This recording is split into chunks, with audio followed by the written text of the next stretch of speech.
Alright guys, I'm feeling like super low energy today, so I'm gonna teach you how to do something really easy, but also really useful. I'm gonna teach you how to make a roux, and fuck it, while we're at it, we'll make some Wasteland Jambalaya too. Check it. Alright, to start this shit off, we need our vegetables. You wanna go ahead and get all this shit prepped beforehand. We'll see why in a minute. We're gonna go with our Holy Trinity down south, so we got onion, bell pepper, celery. Our secondary vegetable is going to be a little bit of serrano and garlic. Normally I mince my own garlic on here, but cloves I had were a bit too old, so just went ahead with some pre-minced stuff. Then you need your meats. Ain't no jambalaya good without meat. So you're always going to want to have some type of a sausage in there, unless you're making just straight seafood. But most people down here are just going to use sausage and chicken and what have you. I am going with, since it's Wasteland, I'm going with pork and alligator sausage. One of my favorite types of sausages. It is fantastic. It is delicious. And as for the secondary meat, and usually there's two, most would use chicken. And the recipe I'm going to show you you can just sub out chicken. It's fine, don't worry. But we're going to go with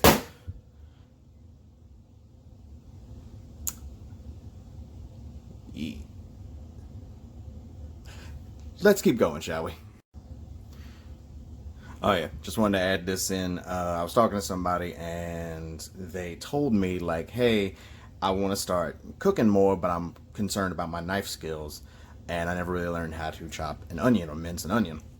That's bullshit. You can learn really easy, and I'm going to show you, because my knife skills suck, but I'm going to show you the simple way to mince an onion. So I'm just going to fix that up there. Here we go. So, half an onion. You just cut it down the middle, simple. Leave the root on, because you're going to use that as kind of like a little grip. And I went ahead and peeled the skin off. So, you want to take it, do a little diagonal cut like that. You don't have to. This is the way I like to do it. This part, it's mostly garbage. You can chop it up if you want to keep it. It's fine. So, you're going to want to take and diagonally cut down here and here, and just go all the way around. It's simple. I'll show you, and once again, my knife skills suck, but I'll show you how even someone with bad knife skills can do this. So, and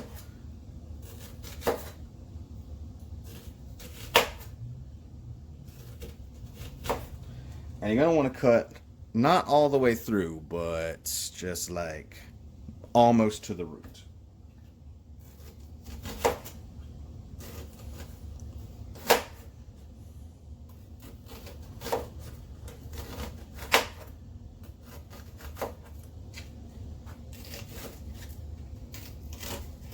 Okay. So now that you got that all done, you got this nice little like fanned out kind of deal. You want to set it back down and then go perpendicular to it. So after one or two little cuts of that, you should notice, like, look how like fine and minced and chopped that is. Like, that's all it is. You just do that all the way until you're done with your cuts, and then throw away the root. That's chopping an onion. And like I said, you just watched me. I don't have amazing knife skills,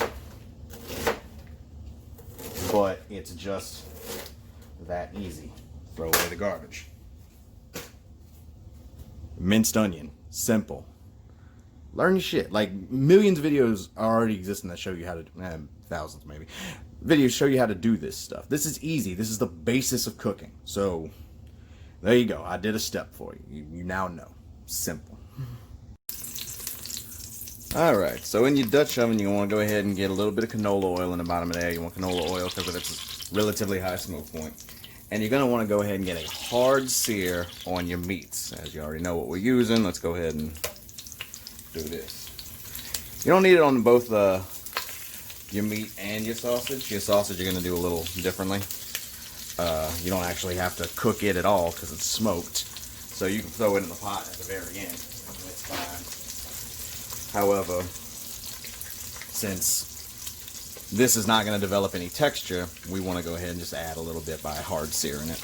And also, hopefully, we'll get a little bit of fond on the bottom of the pan, and that'll help flavor the roux a little bit better.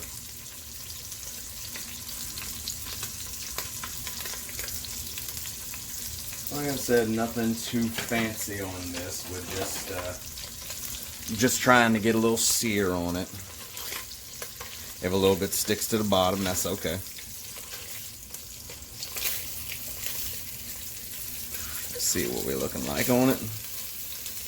We're getting a little bit of color on there. You can see a little bit of crisp on the edge, little bits left in the pan. So you can actually just leave that sitting for a sec.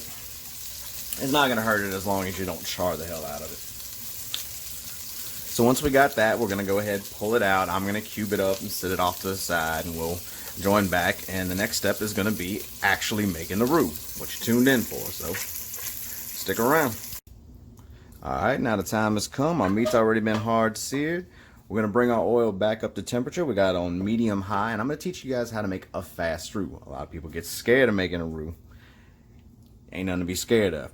I personally don't even know how to make a slow roux. The low and slow method, I don't know that shit. But I'm gonna teach you how to make a fast one. So, you got your canola oil back in there, fond on the bottom of the pan. Temperature is at medium high. You're gonna wanna go ahead and take equal amounts of flour that you have canola oil. There's about 1/3 of a cup in there, so you want 1/3 of a cup of flour. You wanna go ahead and lightly add it in at first and start to stirring. Dump the rest of it in there. And if you mess it up, if you burn it, don't worry about it. These ingredients are cheap. That's the whole point of it. Your ingredients are cheap, and you usually get a lot of it at the same time. You get a lot of flour at the same time. You get a lot of canola oil at the same time. So you use 1/3 cup each. So what we're looking for is we want to watch it change color. You can already see it's starting to darken up. And as it darkens, it's going to thicken. So you just want to keep it moving. And we're looking to get to a chocolate roux. So it's going to be a moderately dark brown roux. So as it's darkening, as it's thickening, you want to go ahead and make sure before you start this that everything you need up to this point is done. So like earlier when I said take care of your vegetables beforehand, I meant it. You can't, get your roux going and then stop to do anything. So, kids screaming, they're going to have to sit for a minute. People knocking at the door, yell at them to come in, but you can't go and answer. You got to sit here and stir this. It's going to take most of your undivided attention.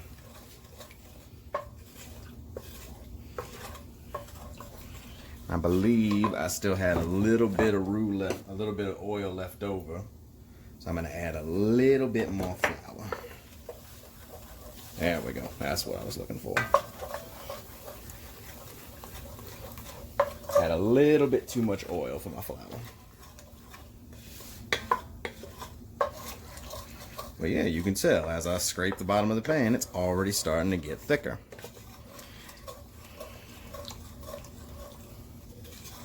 And just keep it moving. You don't have to be as aggressive as I'm being with it, but you definitely don't want it to land and burn on the bottom of the pan. If it does, it gets that awful acrid taste, and it ain't gonna be good. Your roux don't taste like your roux tastes bitter and bad. It's gonna make the rest of your food taste bitter and bad. That's just basic cooking. As you see, there's nothing complicated about what I'm doing. There's no hidden method. I didn't get taught this by, my great grandmammy or whatever. Like, this is just stuff I picked up, taught myself a little bit, experimented, and once you do all that, you figure it out. So you can already see we're about peanut butter right now. We want to go a couple shades darker and just keep at it, keep stirring, and you will get that color you so desire on here. Just keep it going, keep it moving, don't let it burn. You get a couple wisps of smoke, that's fine. But as soon as we get that color, vegetables are going right in there.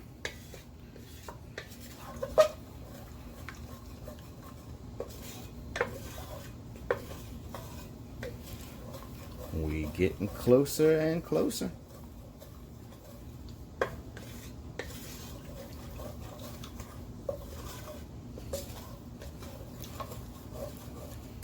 Now I have burned a roux before, You will know when it's burned. Trust me.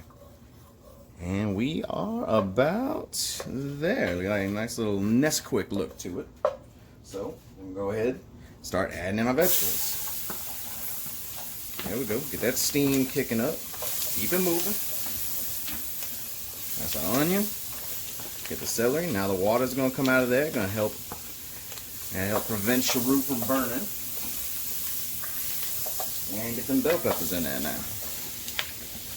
Now you're going to want to hold off on your secondary vegetables, like your serrano pepper and your garlic, because those can tend to burn a little bit too easy.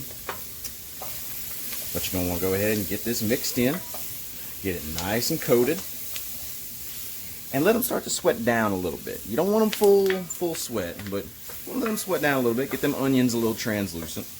Ain't going to hurt them.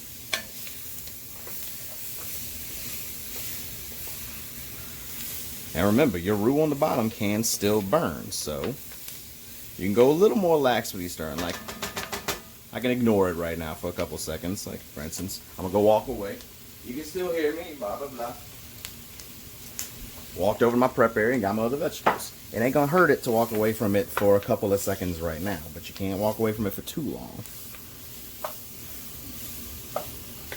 Alright. Starting to get a little bit of sweat on these onions. I can see it. It's not going to take too long, just a couple minutes.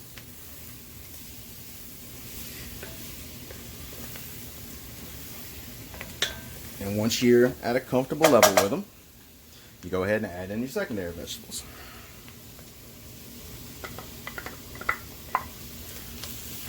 Let them join the party. Let them flavors start melding together. I don't have heat-proof hands, so I'm grabbing the side of this for my 11-bit here.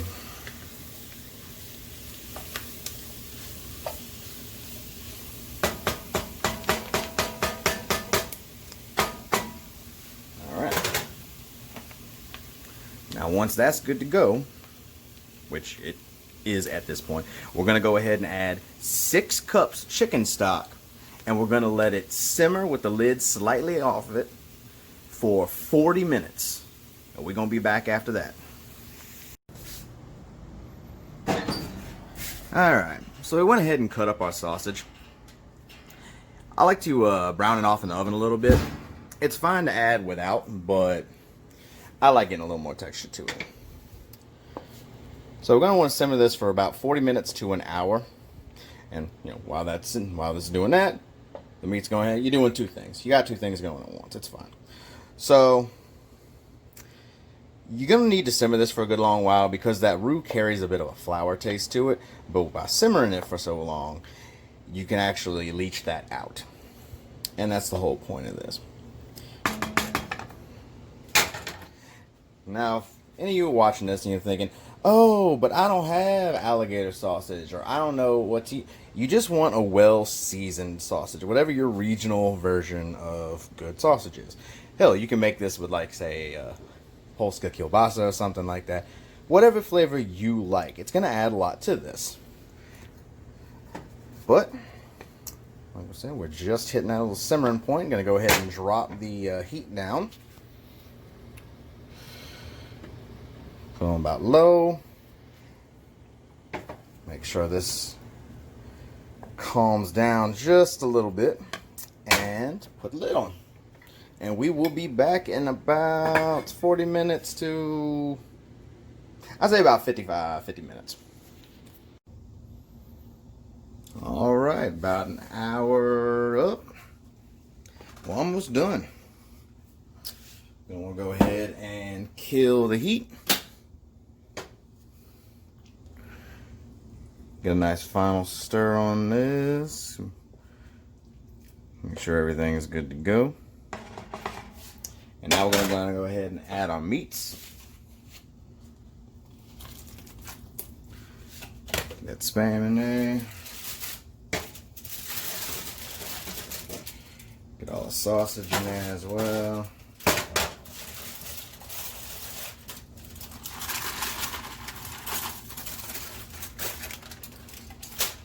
As well as any residual oil that had to come out of there. Stir it up. And this is the time we're going to want to go ahead and add a little bit of salt and pepper. Not a ton. That Spam's going to have a little bit of salt in it as well as the sausage. So I'm not going to need too much. I personally got a little bit of additional seasoning that I pick up from a local shop that I like to add. Don't worry too much about that. Y'all can't get that. The proprietary blend they make for me. Get that all incorporated.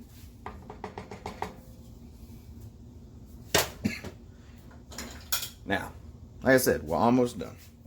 You're going to want to add 2 big cups of rice and get your oven going up to 350.